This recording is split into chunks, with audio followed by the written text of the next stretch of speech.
Welcome back to a quick chat in the Cadillac season number dose. Okay, season number dose. My name's SG. I like to explore the simplicity of complexity. If you don't know, this is my show where I break it down for you both real and quick. What the fuck? Season 2 is now available.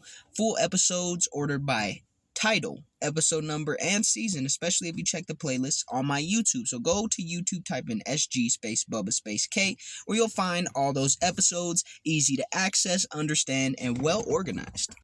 Today I'm going to be talking to you about something fairly straightforward, but something that a lot of people run into over and over and over again, and that is a simple one-word question. Why? That's what I want to talk to you about today. Why? And the reason I want to talk to you about it is because there are plenty of times when asking why is more of a waste of time than it is worth your time. And there's a lot of reasons for that, but today we're going to be focusing on situations that you can't control.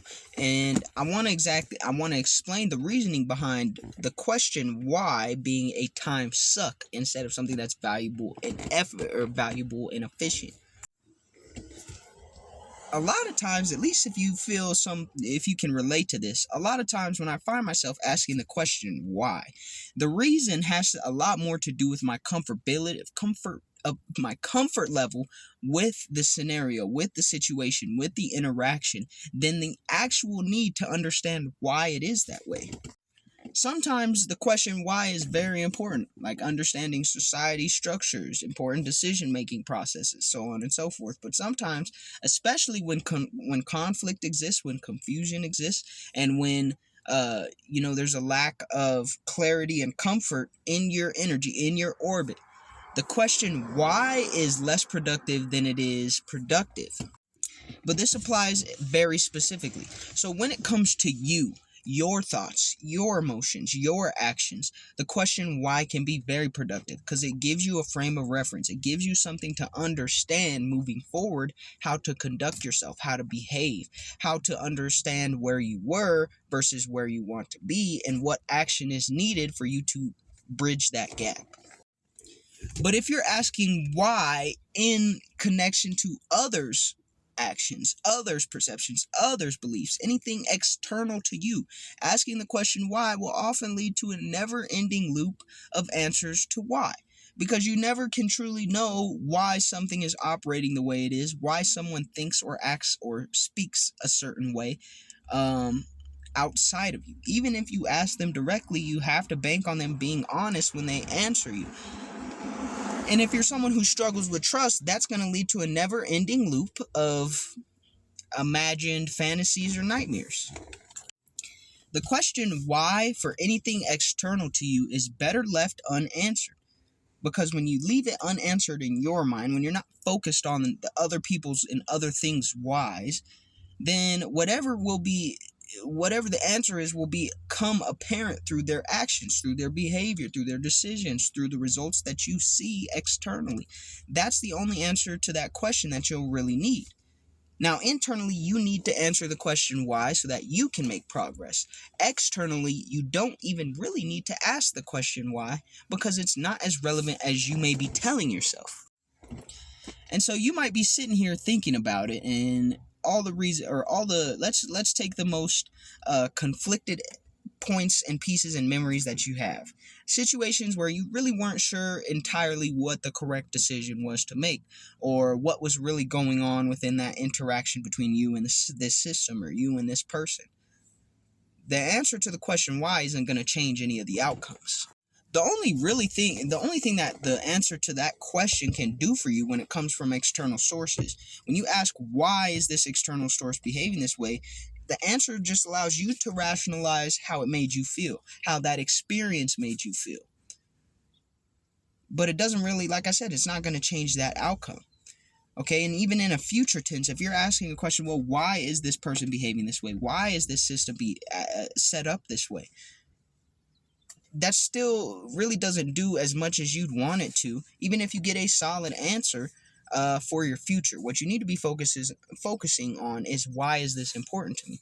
Why is it that I feel that the answer to their why, the answer to something external to me's reasoning behind doing something or acting or existing a certain way. Why does that apply to me in any form or fashion? Because once you can answer that question, you figure out how to navigate through it regardless of their why, regardless of what happens with that system, that behavior, that person. And that's efficient. That's productive. It's also extremely difficult. A lot of times, human beings, especially when we experience some form of pain, our first question is why? Why did this system have to be set up this way? Why did this person have to act or behave in a manner that hurt me? Why do people think this about me? Why do you keep asking yourself these questions? It's because you want a justification. You want a reasoning. You want something that will rationalize it and give you the illusion that you could fix it or that you could get past it. But you're not going to be able to do any of that with external with the external validation of them answering why, because you don't even know if that why is going to be truthful. And even if it is truthful, it doesn't do anything for you if you're not processing internally. Why does that matter to you? Why should you care? Why is it does it have any immediate effect on you and your surroundings, your progress, your goals, your journey, and your motivation?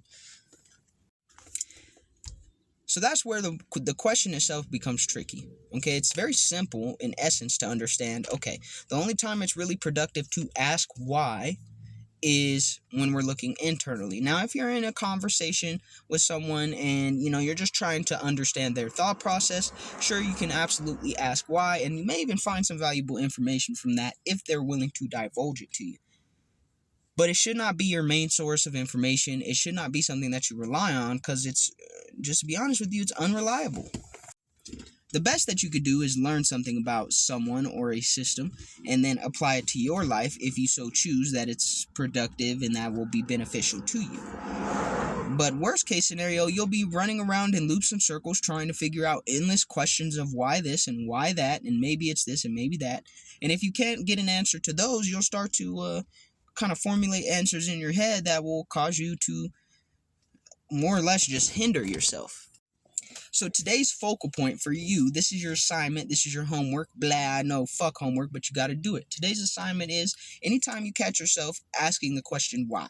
Why would this person do that? Why would this system be set up like that? Why is this acting or behaving or existing this way? I feel that is dumb, so I need a justification. Just stop yourself at that point in time and say, why does it matter to me? And at this point, I see it, I recognize it, I understand this is how this thing operates, this is how this person operates, at least for the time being. Why can't I just accept that and move forward and act accordingly?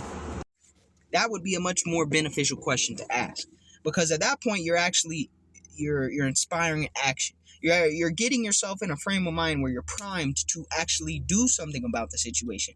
When you're stuck on the why of the external why, when you're stuck in that time, in that mindset, in that state of mind, then you're essentially paralyzing yourself before you get the chance to make an action, because you really haven't processed anything. But when you turn that internally and ask yourself, why does this matter to me? Why do I feel this way about this? Why does this have any sort of effect on my life and my purpose, my mission, my passions, those kind of things? Now you can understand if this is something that you need to remove from your life, to navigate more cautiously, or to embrace, or whatever the case ends up being. You have something that's actionable. You have something you can take action upon. And that's much more valuable than a justification. That's much more valuable than a rationalization. That's much more valuable than even just understanding why something external to you is the way it is. Understanding why it affects you, why it matters to you, and why should it matter to you, if at all, is much more valuable. Like I said, those are things that you can take action upon. There are steps that you could take moving forward from that point once you answer those questions for yourself. And so that's the reason I wanted to break down the word why for y'all today, so you could understand how to use it to your benefit. Because questions are good. There should never be a point in life where you feel like you can't learn anymore, and one of the quickest ways to learn something is to ask questions. But you got to figure out how to ask the questions so that you're productive and not stuck in a mental loop or analysis paralysis or any other bullshit like that. All right? Peace. That's what I got to say.